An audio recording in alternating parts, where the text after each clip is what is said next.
Hello दोस्तों, कैसे हैं आप। मेरे YouTube चैनल CDP की पाठशाला में आपका स्वागत है। मैं आज आप लोगों के लिए एक नया चैप्टर लेके आया हूँ जो CTET 2026 के लिए बहुत इम्पोर्टेंट है। चैप्टर का नाम है बुद्ध इंटेलिजेंस। इसमें मैं आपको बुद्ध के बारे में बताऊंगा कि बुद्ध कितनी प्रकार की होती हैं, और कुछ मनोवैज्ञानिक हैं उन्होंने भी इसके बारे में बताया है। सबसे पहले बुद्ध की अवधारणा और परिभाषा है, इसके बारे में मैं आपको बताऊंगा। बुद्ध बुद्ध का अर्थ एवं फ्रीमैन का वर्गीकरण। इसमें जो बताया गया है कि स- सबसे पहले 1885 में सर फ्रांसिस गाल्टन द्वारा बुद्ध शब्द का प्रयोग किया गया था। एक वैज्ञानिक हुए हैं फ्रांसिस गाल्टन, उनके द्वारा सर्वप्रथम बुद्ध का प्रतिपादन करें या बुद्ध के बारे में जो सही जानकारी है सर्वप्रथम फ्रांसिस गाल्टन द्वारा दी गई है। उन्होंने के बारे में और बताया, जैसे मूल संकल्पना कि बुद्धि एक जन्मजात योग्यता है जो समायोजन, समस्या समाधान व तर्क वितर्क, चिंतन एवं मनन की क्षमता प्रदान करती है। उन्होंने कहा कि कोई भी बच्चा है वो जन्म से ही बुद्धिमान हो ऐसा जरूरी नहीं है, वो धीरे धीरे समय के साथ साथ ही उसमें मतलब बुद्धि का विकास भी विकसित होता है। फिर हुए हैं एक और वैज्ञानिक, उनका नाम है फ्रीमैन। इन्होंने भी बुद्धि के बारे में बताया है कि जैसे नंबर 1 है समायोजन की योग्यता, नंबर 2 है सीखने की योग्यता, और नंबर 3 है अमूर्त। समायोजन मतलब क्या कि जब बच्चा किसी समाज में या इन्वायरमेंट में जब जाता है तो वह उसी के अनुसार अपने आप को ढाल लेता है। फिर वह धीरे धीरे सीखने लगता है कि उसे क्या मतलब ज़रूरी है क्या नहीं है। फिर इसका जो तीसरा पॉइंट है अमूर्त चिंतन, मतलब फिर वो मतलब दैनिक क्रियाकलाप के बाद जब वो कुछ देर के लिए जब खाली बैठता है तब उसे कुछ ना कुछ, जैसे अमूर्त मतलब अपने मन में अंदर ही अंदर कुछ ना कुछ सोचते ही रहता है। इसमें फ्रीमैन ने बताया है। आगे कुछ और मनोवैज्ञानिक हैं, उन्होंने भी अलग अलग बुद्धि की परिभाषाएं दी हैं। जैसे नंबर 1 है वुडवर्थ। इन्होंने बुद्धि के बारे में बताया कि बुद्धि कार्य करने की एक विधि है। तो की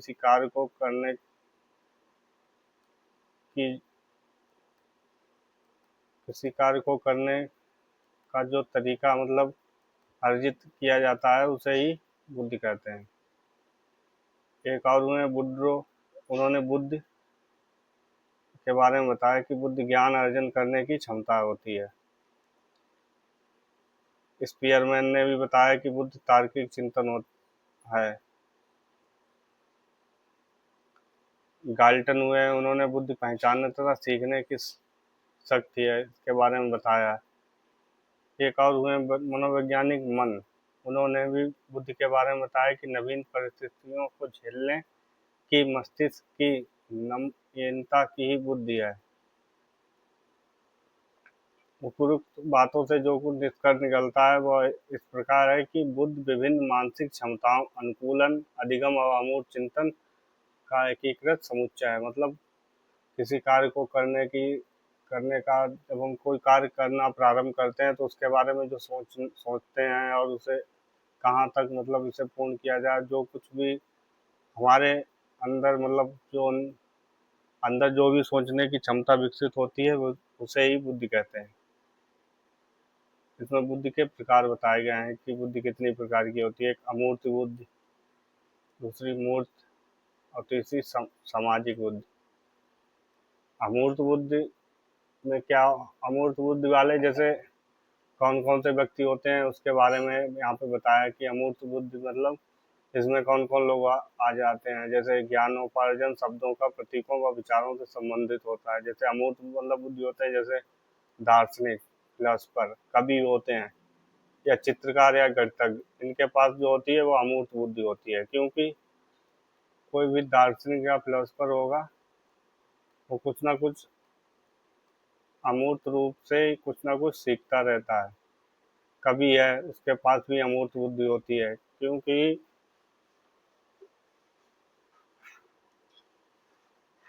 जो कवि होता है वो कुछ ना कुछ, जैसे ही किसी कविता के बारे में वो अंदर से ही सोचते रहता है।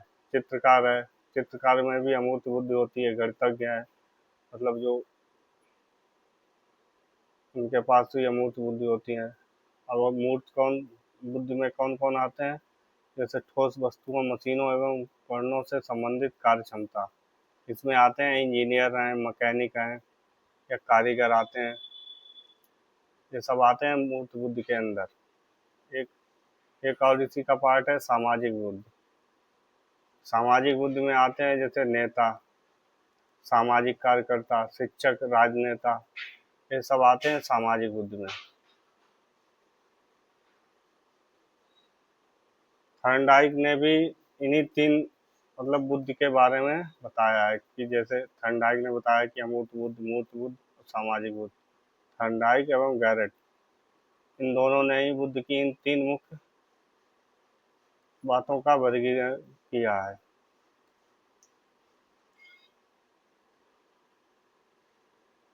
अब बुद्ध के प्रमुख सिद्धांतों के बारे में जैसे बताया गया है कि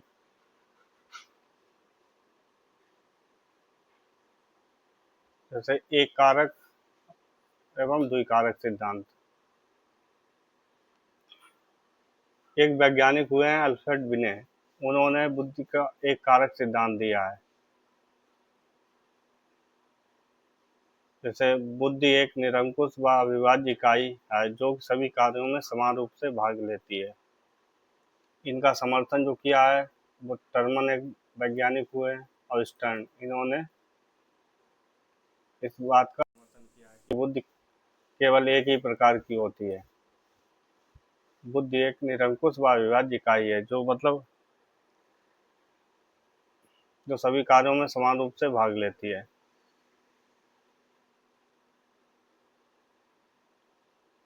नंबर 2, द्विकारक सिद्धांत।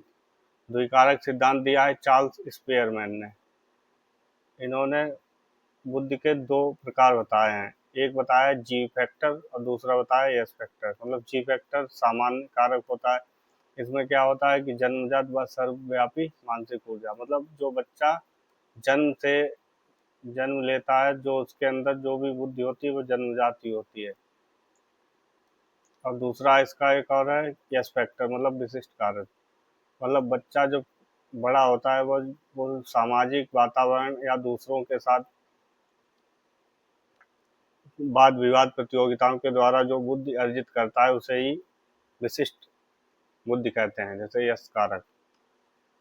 इन दोनों बातों की आलोचनाएं भी हुई हैं, जैसे अमान्य है क्योंकि एक विषय में निपुण व्यक्ति सभी विषयों में समान रूप से निपुण नहीं होता है।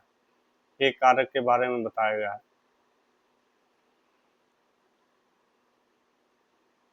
एक और वैज्ञानिक हुए हैं स्पीयरमैन, इन्होंने भी जी और एस कारक का समर्थन किया है।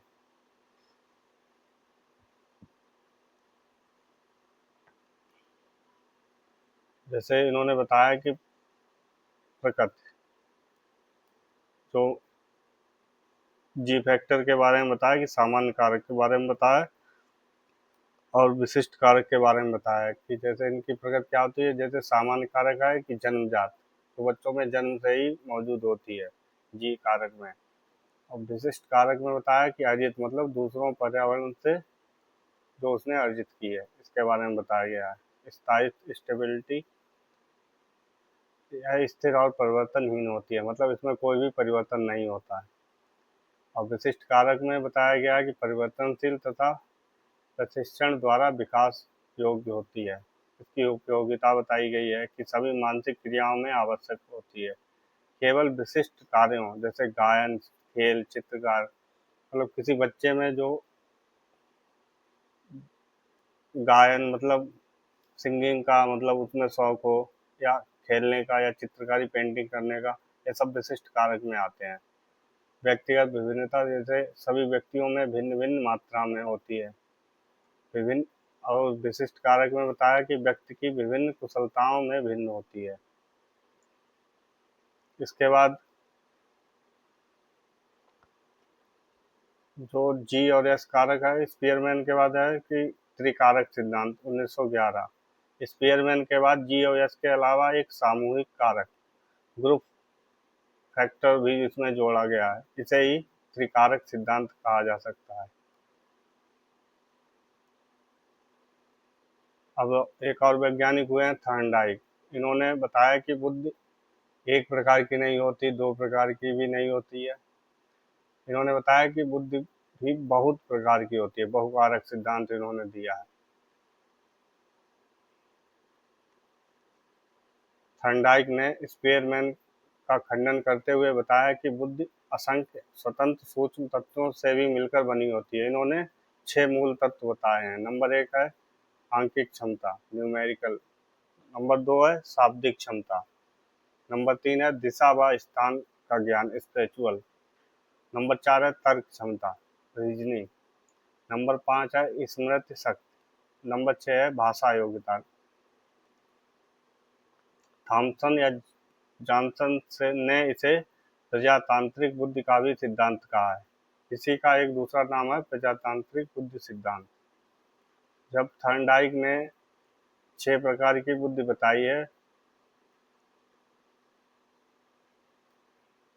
जैसे भाषा योग्यता, मतलब जो लोग भाषा मतलब बात करने में निपुण होते हैं, वही लोग या तो कवि बनते हैं या तो राजनेता बनते हैं। तर्क वाली क्षमता वाले जो मतलब बुद्धि होते हैं, मतलब जिनके पास होती है, वो गणित विशेषज्ञ या वैज्ञानिक कहें, वही लोग बनते हैं। इसके बारे में इन्होंने मतलब अलग से बताया है। थर्स्टन का समूह कारक सिद्धांत।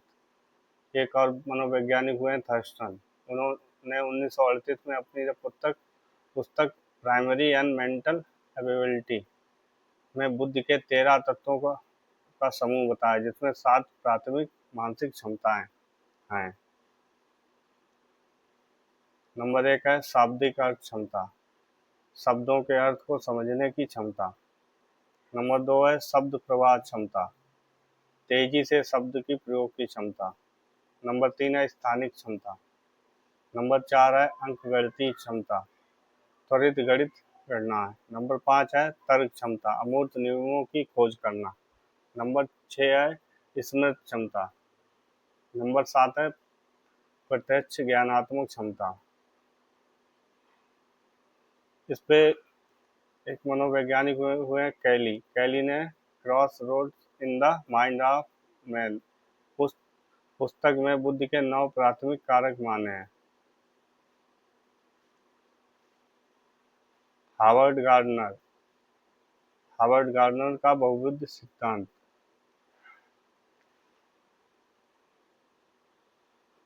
प्रतिपादक व पुस्तक, जैसे हावर्ड गार्डनर 1983 में form of mind, the theory of multiple intelligence, इनकी पुस्तक का नाम है। आप लोगों से कभी कभी इनकी पुस्तक का भी नाम पूछ लिया जाता है, मल्टीपल इंटेलिजेंस। मूल अवधारणा इनकी है कि बुद्धि कोई एकल या सामान्य तत्व नहीं है, बल्कि मानव मस्तिष्क में विभिन्न प्रकार की स्वतंत्र बुद्धियां पाई जाती हैं। इन्होंने इसके बारे में बताया कि बुद्धि, जैसे पिछले जो वैज्ञानिक हुए हैं, उन्होंने अलग अलग जैसे बताया कि एक कारक होती है, 2 होती है, 3 होती है, मगर इन्होंने बताया कि बुद्धि कोई एकल या एक सामान्य तत्व नहीं है, जनरल फैक्टर नहीं है, बल्कि एक मानसिक मस्तिष्क में विभिन्न प्रकार की स्वतंत्र बुद्धियां पाई जाती हैं। जैसे ऐतिहासिक विकास व संख्या 1983 में 7 प्रकार की बताई गई। 1998 में 8 प्रकार की प्रकृतिवादी बताई। 2000 में 9 प्रकार की अस्तित्ववादी बताई। जैसे मुख्य सिद्धांत है कि प्रत्येक बुद्धि की अपनी स्वतंत्र तंत्रिका, जैविक प्रक्रिया होती है जो मस्तिष्क छत से केवल एक बुद्धि प्रभावित हो सकती है जबकि अन्य अप्रभावित होती हैं। जैसे इन्होंने बुद्धि के बारे में बताया कि एक बताया कि स्पिरिचुअल बताया, लॉजिकल बताया है, लिंग्विस्टिक बताया है, नेचुरल बताया है, सेल्फ आंसरिंग बताया है, इंटरपर्सनल स्किल बताया है, म्यूजिकल अंडरस्टैंडिंग बताया, काइनेस्टिक के बारे में बताया है। इन्होंने जैसे अलग अलग प्रकार की बताई है। जैसे इंटरपर्सनल की, जैसे कोई बच्चा है या जब वो वाद विवाद प्रतियोगिता में भाग लेता है तो इंटरपर्सनल हो जाता है।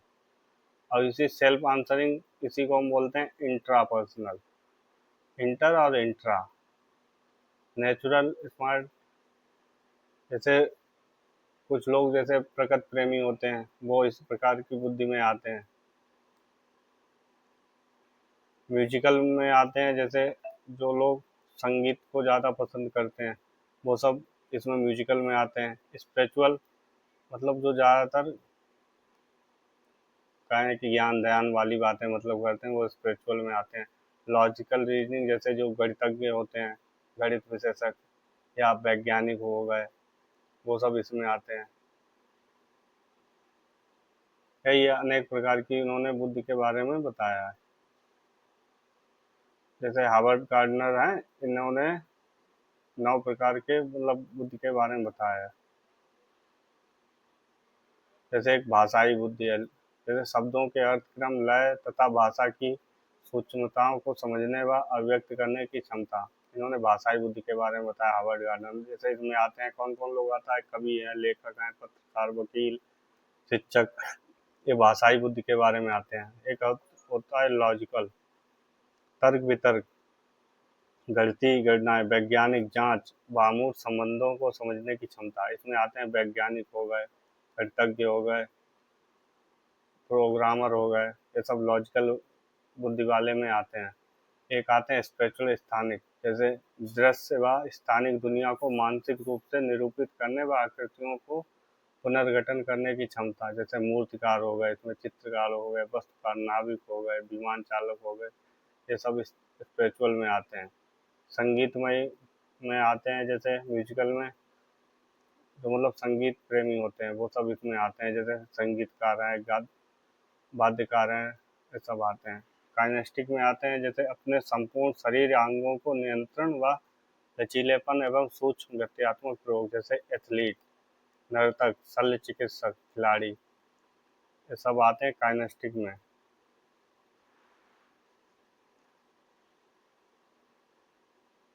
जो इसमें एक मेन पॉइंट बताया गया कि ये पांचों बुद्धि के दैनिक कार्यों जैसे भाषा, तर्क, कला व शारीरिक अभिव्यक्ति में मुख्य भूमिका निभाती हैं।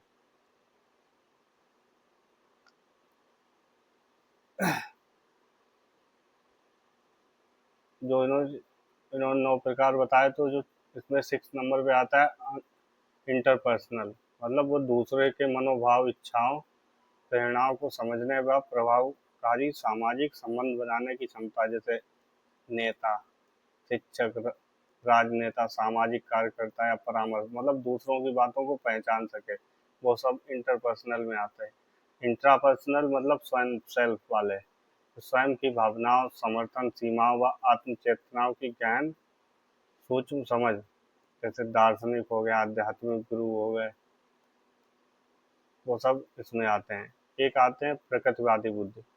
प्रकृतिवादी बुद्धि में जैसे प्राकृतिक वातावरण, वनस्पतियाँ, जीवों व प्राकृतिक सौंदर्य की पहचान व संवेदनशीलता। जैसे इसमें आता है किसान, जीव वैज्ञानिक, वनस्पति शास्त्री या पर्यावरणविद। और जो लास्ट में इन्होंने बताया कि अस्तित्ववादी, वो होते हैं जीव, मृत्यु, ब्रह्मांड व मानव अस्तित्व को गूढ़ता रहस्यों पर विचार करना। जैसे इसमें चिंतक होते, दार्शनिक हो गए, ब्राह्मण, ब्रह्मांड वैज्ञानिक हो गए। बहुबुद्ध सिद्धांत का शैक्षिक महत्व एवं आलोचनाएं। और इस सिद्धांत के बाद इनकी कुछ आलोचनाएं भी हुई हैं। और इसका जो महत्व है वो भी इसमें बताया गया है कि शैक्षिक महत्व क्या होगा। जैसे बाल केंद्रित शिक्षा, प्रत्येक बालक में विशेष प्रकार की बुद्धि होती है, अतः वह शिक्षण व्यक्तिगत भिन्नता के अनुसार होना चाहिए। उसी में एक और पॉइंट है, विविध शिक्षण विधियाँ। केवल व्याख्यान के स्थान पर दृश्य ऑडियो क्रियात्मक गतिविधियों का प्रयोग करना एक बहुआयामी मूल्यांकन होता है। जैसे केवल पेन पेपर परीक्षा के स्थान पर पोर्टफोलियो प्रोजेक्ट व प्रैक्टिस मूल्यांकन करना। इसकी कुछ आलोचनाएं हुई हैं, जैसे प्रायोगिक प्रमाण पत्र का अभाव। नंबर 2, बुद्धि या प्रतिभा। नंबर 3 है मानक परीक्षणों की कमी। जैसे प्रायोगिक प्रमाण पत्र का अभाव, इस सिद्धांत का कोई ठोस मनोवैज्ञानिक मापन या प्रायोगिक आधार नहीं होता है। वैसे ही इसमें बुद्धि या प्रतिभा में आलोचकों जैसे स्टर्नबर्ग के अनुसार इन्हें अलग बुद्धि व स्थान विशेष प्रतिभाएं कहना उचित होता है।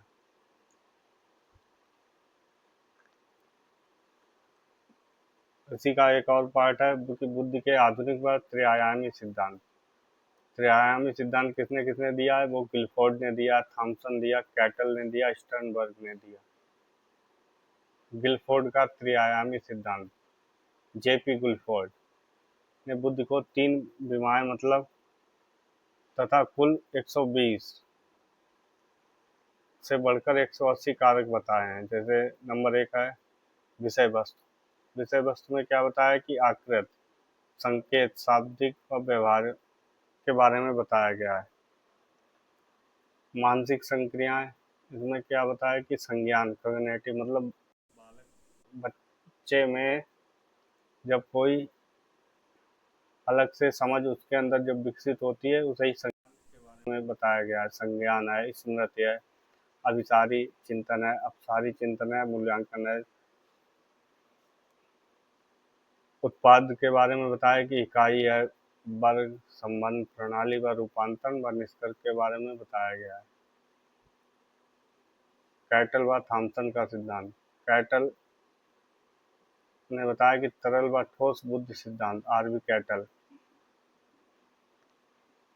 या एक जन्मजात वंशानुक्रम पर आधारित सामान्य क्रियाओं में प्रयुक्त है जहाँ विशेष चिंतन की आवश्यकता नहीं होती है। ठोस बुद्धि में सामाजिक वातावरण व अनुभवों से अर्जित व्यक्तियों की विशेष कार्यों में प्रयुक्त करता है। जबकि थॉमसन ने बताया कि न्यायदर्श होता है। मनुष्य की बुद्धि में कई कारक होते हैं और किसी कार्य को करते समय उसमें से कोई एक कारक सैंपल का कार्य करता है।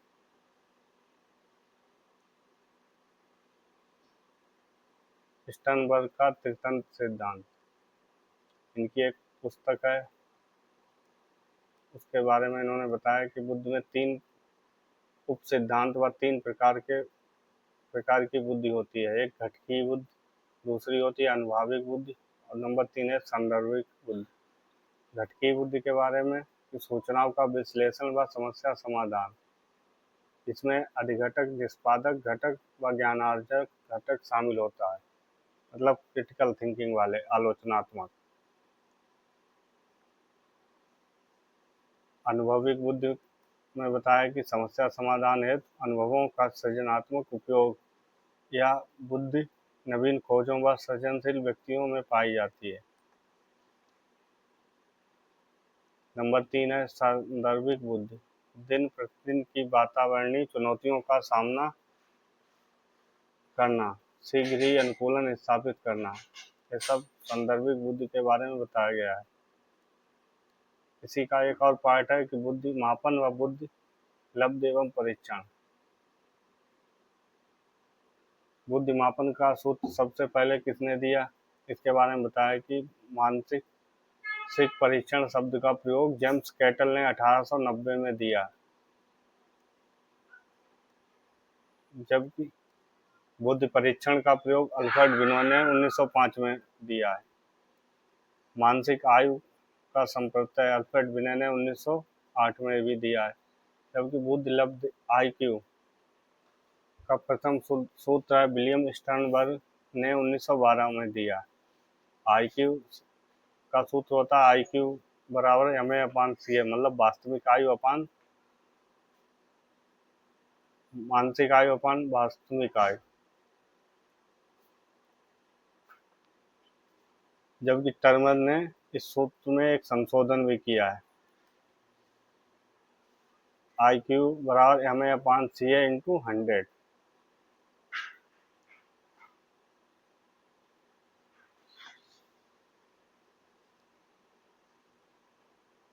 ये आई क्यू के बारे में बताया कि टर्नर एवं प्रोफेसर उदय शंकर के अनुसार आई क्यू का वर्गीकरण इस प्रकार किया गया है।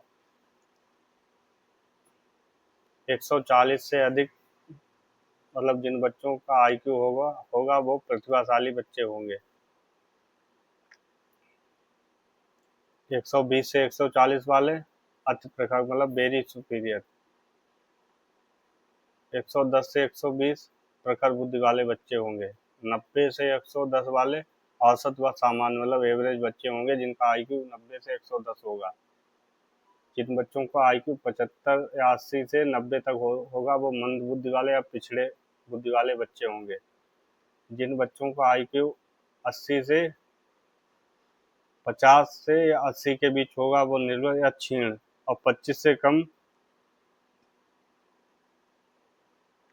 जिन बच्चों का आईक्यू होगा वो मूर्ख या जड़ बुद्धि वाले होंगे।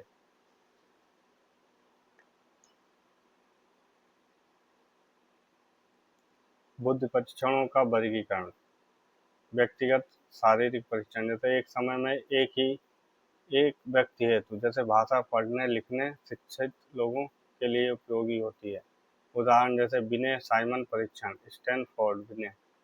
इन्होंने बताया कि एक बुद्धि के बारे में। व्यक्तिगत अशाब्दिक परीक्षण, एक ही समय में एक व्यक्ति हेतु, जैसे चित्रों आकृतियों व क्रियाओं द्वारा अनपढ़ छोटे बच्चे हो, जैसे भूल भुलैया परीक्षण।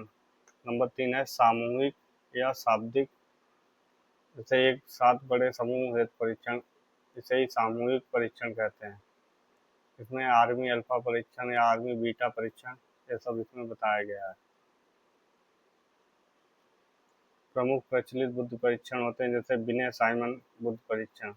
अल्फ्रेड विनय व थियोडोर साइमन 1905 ईस्वी में। इनकी जो भाषा है वो फ्रेंच है। इन्होंने इसके बारे में संशोधन 1908 में किया, फिर 1911 में। 3 से 15 वर्ष तक के बालकों हेतु व्यक्तिगत शाब्दिक परीक्षण 1911 में गोडार्ड ने अंग्रेजी अनुवाद किया एवं 1935 में बी कामत ने भारतीय अनुकूलन किया। ऐसे ही विनय ने इसके बारे में बताया, स्टैनफोर्ड विनय व भूल भुलैया परीक्षण।